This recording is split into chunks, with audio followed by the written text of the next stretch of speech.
Hi, everyone. I'm just going to give it just a couple of minutes to let everybody join.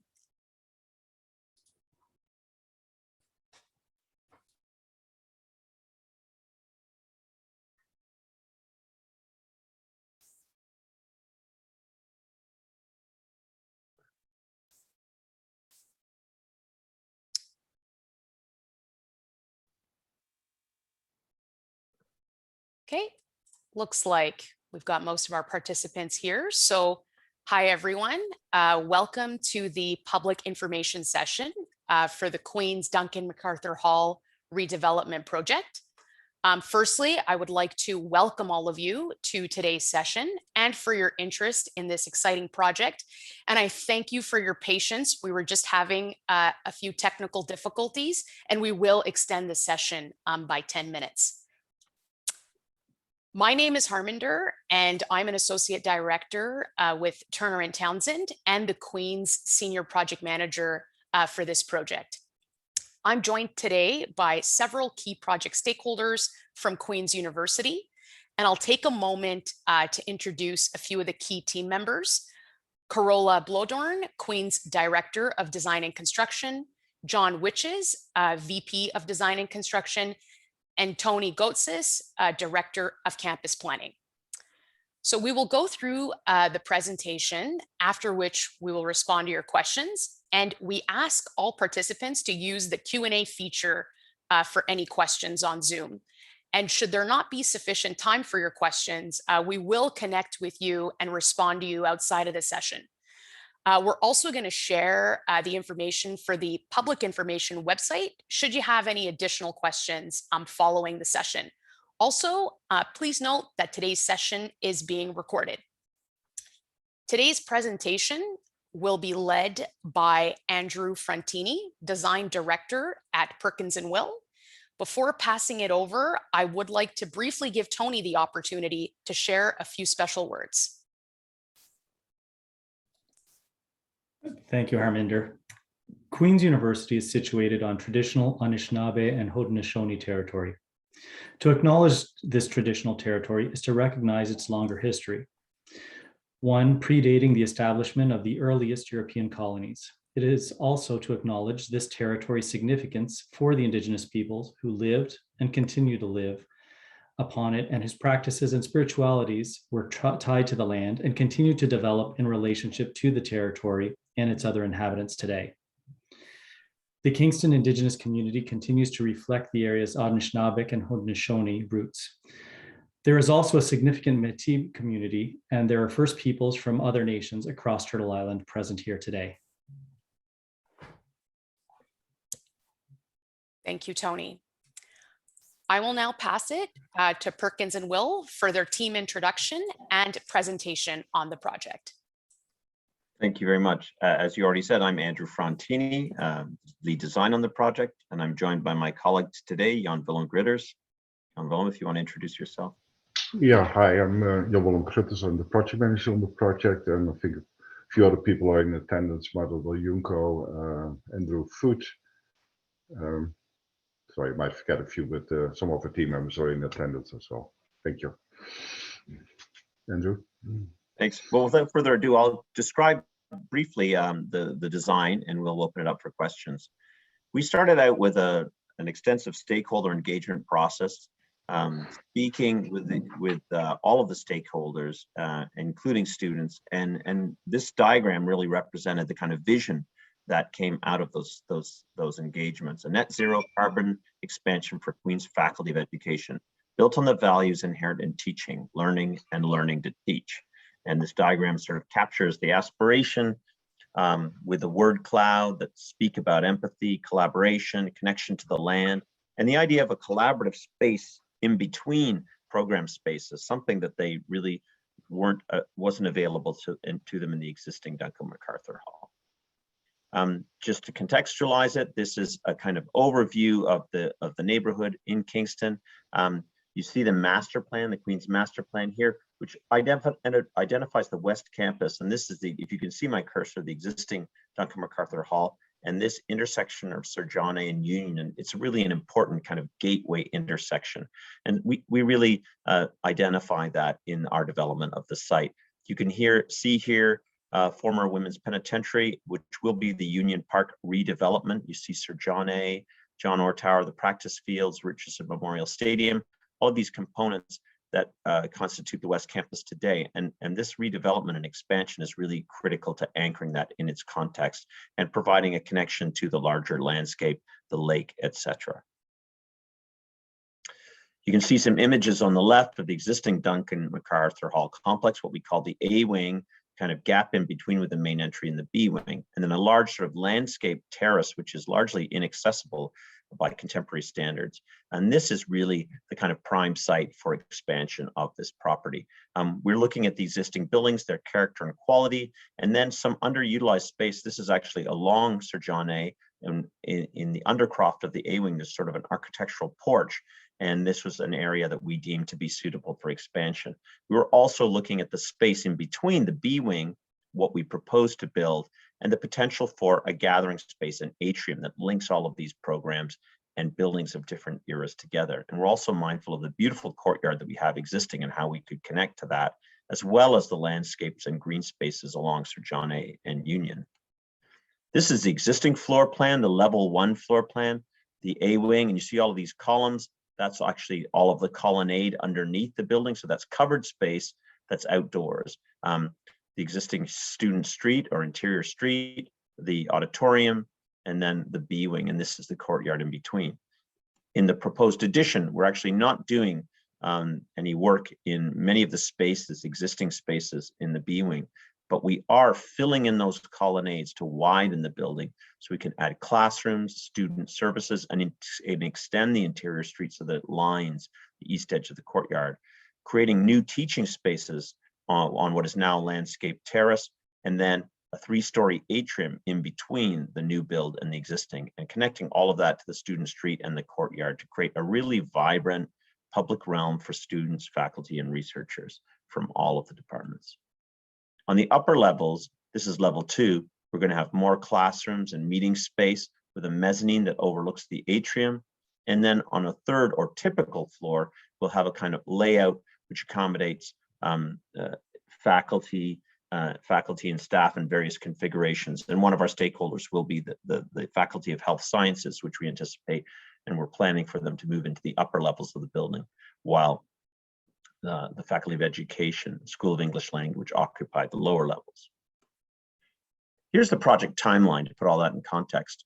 In December 2021, we made an application for site plan approval that was submitted. In January, a minor variance was also submitted. By the end of January, we'll have the building permit application in, and it actually went in today, I understand, from Jan Willem. And we're looking at this, the summer of 2022, phase 1 of the construction will begin. That's the 7-story. So you see phase 1 here, we're really proposing to build the 7-story addition, as well as the landscape at the intersection. There's quite a beautiful landscape proposal with terraces and gardens at Union and Sir John A. And we'll remediate the landscape along Sir John A. And then we'll be actually installing a thermal field, a geothermal geo-exchange field in this landscape, and connecting that to an expanded district energy plant. So those are the kind of infrastructural works, and then the kind of marquee of the plan. Then the second phase, which will begin in 2024, we'll remediate the landscape, clean it up, and do the interior work to the A wing. So really the idea is to get occupancy of the tower in 2023, and then with that tidied up and presentable to the city, we begin our renovations of the A wing. As part of our SPA, we've filed a number of studies, a noise study, which has been filed as part of the SPA, and we will have no new sources of noise except for a new emergency generator, which is part of the North Central Plant Building. There's a traffic study that's been filed, and as well as a shadow file as part of the SPA minor variance, which is about the height of the building. Now we'll look at the design. Here's a view in that landscape boulevard along Sir John A. Macdonald, and we're looking towards the south. And what we really want to highlight here is the relationship between the existing modern architecture of the A wing and our proposed new addition. We wanted to create a rhythm and character of the facades, which really integrates and acknowledges the kind of rigorous rhythm and deep set kind of chamfered windows of the existing concrete building, but update it to our time and have it reflect its response to the program, to building community, and to climatic conditions. This was a sort of one size fits all approach to architecture. Well, we want to create something that builds on it, looks like it's a complement or an extension of it, but has more play, more variability in responding to a variety of social and environmental factors. You can see this is clad in a gold metallic finish. It's raised above the ground to create public space as a kind of a portico, which faces onto Union and Sir John A. And you can see the classroom infill here in the A block we're proposing. This was once a colonnade, an open space, now animated by classrooms and activity. This is a kind of concept. Really, these diagrams sort of tell the story of the building. Our goal here is to unify a landscape. So to imagine that our tower, which is standing 2 stories on these columns or pilotis, is raised up so we can appreciate the continuous landscape that is at the face of the building on Union and Sir John A, the passage of public space through a new 3-story atrium, and then that connection into the existing or enhanced and revitalized courtyard. And the way that will look in terms of the landscape and architecture together is this kind of integration on opening onto of the landscape. And we call this a teaching and learning landscape, where architecture and exterior landscape work together. And we all know how much we've come to use exterior spaces for learning, for teaching, for socializing during the pandemic era. And this is a kind of a resilience, I think, moving forward in a way that we're probably a positive aspect of the pandemic, that we're going to look forward to spending more time outdoors. And we should think of those outdoor spaces as integral to our work, our learning. The program arrangement of this is that teaching and learning spaces are on the ground floor, and that really more focused and work spaces for faculty and researchers are on the upper level. So it's really an office tower on top of a podium space, an open, more social, educational space that's connected to the landscape. And in summation, we imagine that this is a kind of beacon for the West Campus, a unique architectural moment. It seems to be floating. It's got a unique coloration, but a geometrical order that responds to the existing building. So it wants something familiar and something new. The landscape is an important part of this. We actually have some complex grading or changes in levels on this site, and our goal has been to make a set of hard and soft scapes for gathering and learning, enjoying nature, which are fully accessible to all people. So along Union, we'll have a new streetscape connecting to transit opportunities, a new drop-off location with barrier-free parking. We'll be creating a green verge, and then we begin our ascent up to the building. And there's this really a terraced bleacher. It's a kind of an amphitheater space with integrated accessible ramps, as well as a stair that leads you into the main atrium. So those are 2 and 3.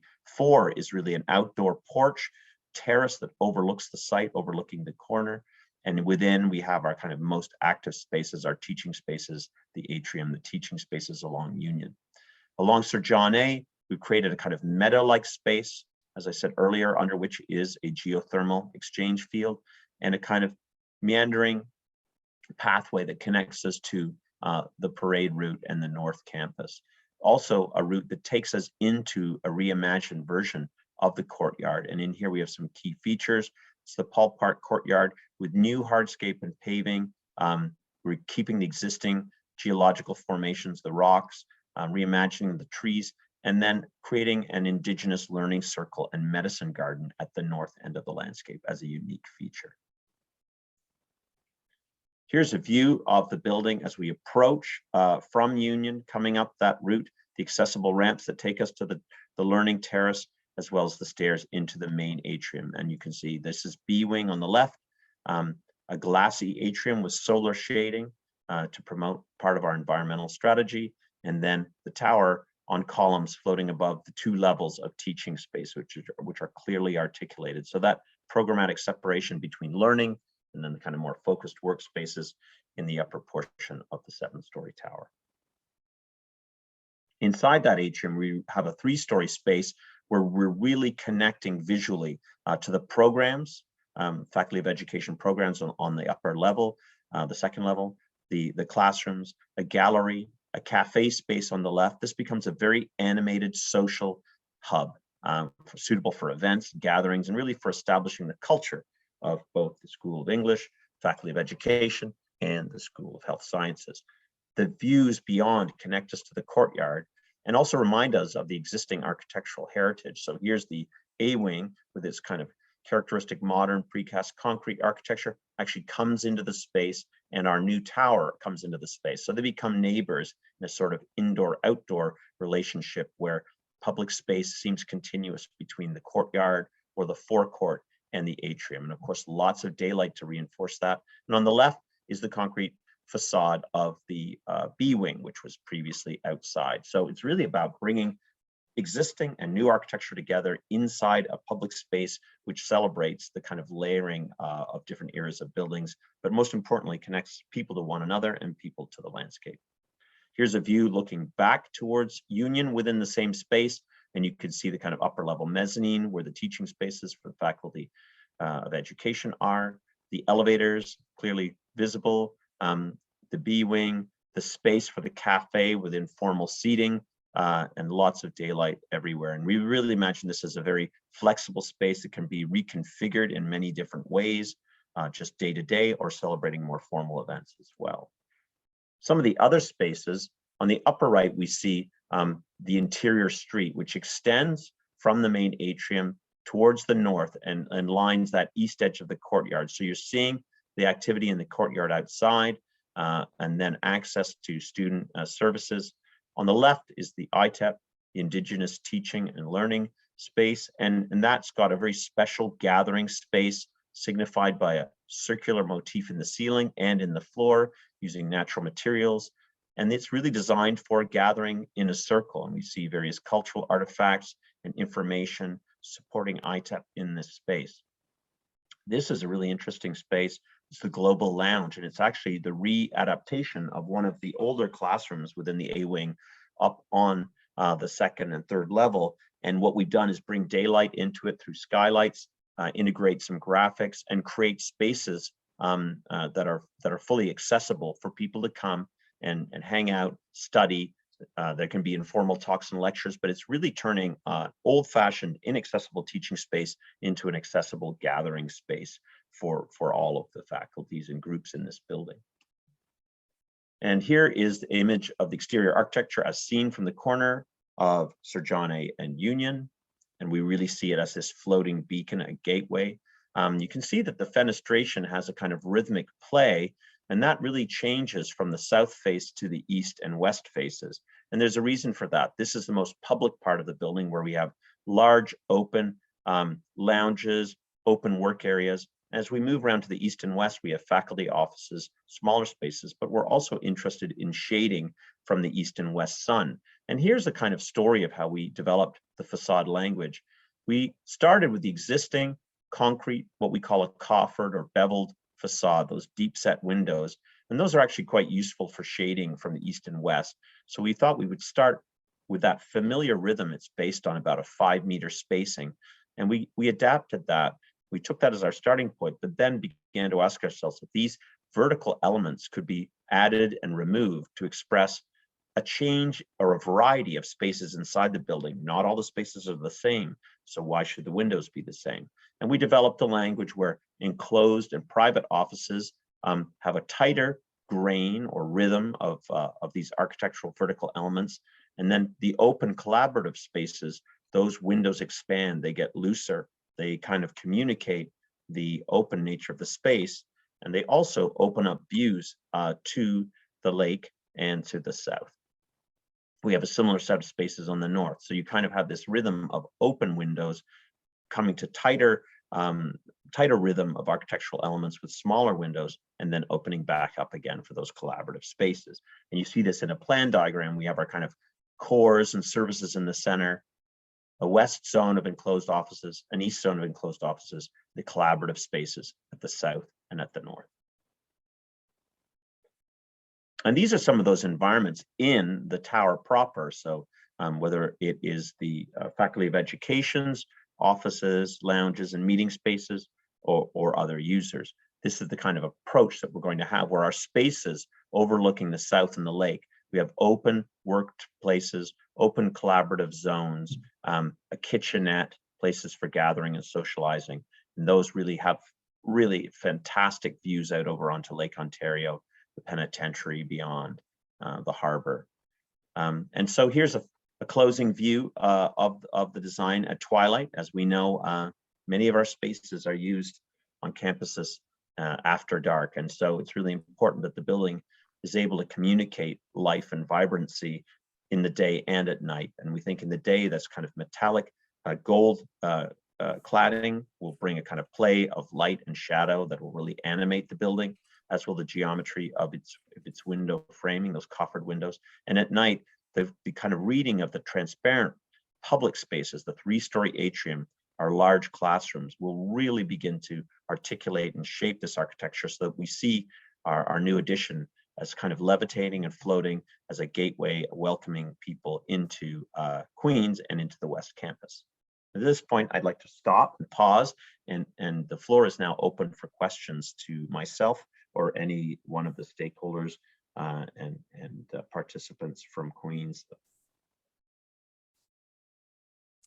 Thank you, Andrew, and to the Perkins and Will team for your presentation. Yeah, we'll give it a few moments. I see there's no questions yet in the Q&A.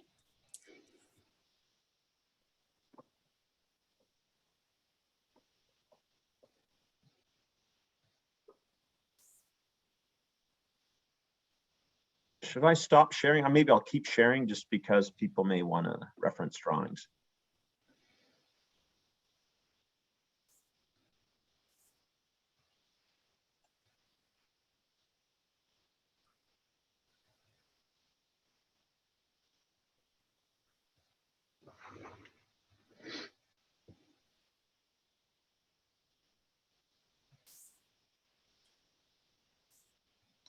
All right, we have received a question. Did you explore using material other than concrete? Yes, and we are using material other than concrete. We're using a combination of materials. We have brick. I mean, we have concrete as the existing building. It's all concrete with brick panels on the lower levels. So we start, obviously, keep the existing concrete. We introduce new brick panels along Sir John A. Macdonald Boulevard in the enclosure of the new classrooms, which are an expansion of the A wing. We're bringing a white terracotta, which is a ceramic cladding panel, quite a high quality, nice material, to the base of the building with the teaching spaces. The columns are concrete because they're structurally concrete, but also to tie into the existing architecture. And then the upper 5 stories of the building are actually clad in a pre-finished gold metallic aluminum. Thank you, Andrew. The next question, will a copy of this presentation be available for others to see? I believe so. I believe it's a public presentation. It has been recorded. Okay. Can you explain parking availability in comparison to existing amount? Yes, I'm going to pass that. I'm going to move to the site plan, and perhaps Jan Willem, I'll pass that over to you or Andrew Foote for the details on that. I'm not sure if Andrew is capable of has access to voice this, but I think we're taking a very Sorry, I'm little looking at the site. Sorry, we're taking a very little amount of parking away. There's ample parking. It's it's really Tony probably can talk better through the whole parking situation on the west campus, but we're taking a tiny little bit of parking away at the front. We're facilitating accessible parking and drop-off zones. It gets restructured. So that's probably the best I can say. But there's ample parking in and around this building, and especially to the north, which is also a gateway to this building. Yes, this parking is untouched. As Jan Willem said, I think we're probably taking about 6 spots out in this zone. Again, yeah, a little bit further to the corner. Yeah, safe drop-off and barrier-free parking, which is connected to the sidewalk directly. So that's not a feature we have now, and I think it's an important feature for accessibility and pedestrian safety. Thank you. The next question, is there any demolition within of the existing structure? Sorry, can you repeat that? Is there any demolition within the existing structure? Yes, there will be strategic demolition. I'll go back to the plans perhaps. Jan Willem, you may want to jump in. This, Yeah, you know, we will be in this area, the A wing. There'll be a lot of demolition here. All of this existing planning will be replanned, and there'll be new construction here. Yeah. But only on that Well, level. There's very minimal intervention here, really just to clean up this corridor system. And then on the second and third floor of the A wing, we'll be doing demolition inside of the large auditorium, which is being converted into what we're calling the global lounge. So that'll be an interior demolition.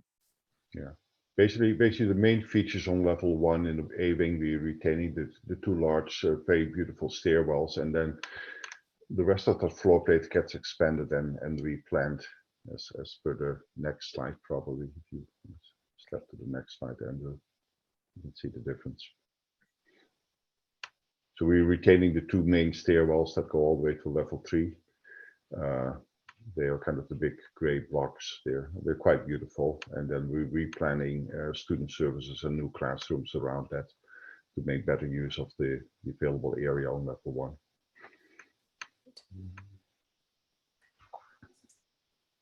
Thank you.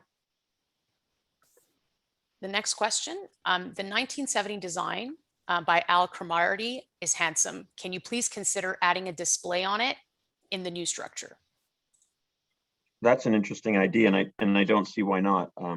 We've sort of done our best to complement it and create clear distinction between what's new and what's existing, and not sort of overlap it or encroach upon it. So I think that is a good idea to actually create a kind of display on what was there, how we've intervened, and the kind of characteristics of the existing building that we've actually chosen to echo in some form. Thank you, Andrew. There's also a question in the chat. Why gold facade? There is no real precedent for this in the area or on campus. No, that's true. And it's a great question. And you wouldn't be the first person who's asked it. We really looked at, a range of material expressions for the tower along the way. I mean, the first place we started was, let's do it in precast concrete, just like the existing building. But there was when we did that, notwithstanding that the windows have a different geometry, there was a kind of sense of it just blending in too much, or being a kind of big version of the existing building.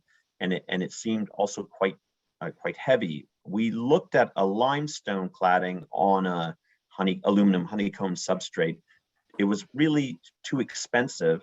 And then what we also found is that at that scale and at that distance, a pale limestone sort of looks like precast concrete. So you're spending a lot of extra money, and in the end, the effect was still, not really didn't speak to a kind of new culture of transformation. And it looked like it made it look a bit, pedestrian, not maybe more like an office park building than a learning space. So we began to look at different solutions with aluminum, and the gold kind of was came from kind of, it's one of Queens's kind of colors, I guess, but it's also speaking to the kind of regal characteristic, and then the idea of something that catches the light or evokes sunlight shining on a building, and given the kind of long winter and many drab skies that we all face, the idea of this building having kind of luminous quality, kind of reflecting the sun in a way, even when the sun's not there. If our goal was to make a beacon, something that would kind of signify the West Campus, that would stand out quite deliberately, this was the approach we took to achieve that. And it was really about the play of light on the architecture, or the expression of the play of light when the light isn't quite there. Thank you, Andrew. We are almost at time, but there are two more questions in the Q&A. So the first is, will this design increase light pollution in the evenings for the residential area? Great question. We have the majority of the glazing is facing south, towards the former women's prison. The east and west, the east facade, which is really facing the most residential area, has fairly discrete fenestration, and we all have interior blinds. It will definitely create a presence, but the upper levels should not be, they are like workspaces, so they should not be illuminated at night. It'll really be the lower levels, the two teaching floors in the atrium that will have light, and I think the kind of fall off of that light, given the landscaping, will not create significant light pollution to the residential neighbors, which are at a considerable distance. So a shorter answer is not appreciably. Okay. This is a two-part question. The first part, this part of Union Street is very narrow. It is also one of the busiest bus stops in the city, and the location of the new cycle route 6, a major artery in the cycling network. How have you factored this into your plans? And the second portion of the question, are you working with the developer of the proposed Union Park development to ensure the streetscape and intersection improvements are done in harmony and supporting active transportation and public transit? So in answering I'm just trying to go to our site plan, answering the first question, we're widening the sidewalk here, and we're integrating bike parking extensively in this undercovered area. So there is a recognition of that busyness. We're creating a lot of pedestrian connectivity related to the bus stop. With regards to the development across the road, Tony, do you want to speak to that perhaps? Yeah, we are aware of it and following it. Yeah, I can say it. And just to add on the piece of the cycling infrastructure, we're really excited about this project because we're going to significantly add to the cycling infrastructure on the site. Andrew pointed out that underneath the overhang, we're adding temporary bicycle shelters that are going to be, bicycle spots that are going to be sheltered. And a significant amount of them, as well as secure bicycle parking facilities on the south that are also sheltered for people that want a bike lockup, if you will. In terms of the transit stop, we are improving the current transit stop and making it larger. And we've worked with Kingston Transit on that and the location of that. And that's going to be right beside that main entrance sidewalk that moves north and south. With respect to the intersection and entrance of the property, we do have plans that aren't part of this project. We're waiting for the reconstruction of the Union Street through the city's project to narrow up the entrance to make it more pedestrian friendly and to add a sidewalk on the east side.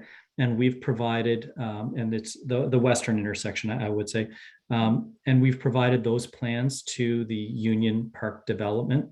So they know what our plans for that intersection are and that they could help align their intersection as well. So we're certainly in communication with them. Great. Was there anything else, Jan Willem, Andrew, that you wanted to add? No, no, I think we're good. Great. Okay. And with that, this concludes the public information session for the Duncan McArthur Hall redevelopment project. We sincerely thank everybody for their time and for the interest in the project. Have a good evening. Thank you, everyone. Good night. Thank you. thank you. Thank you, everyone.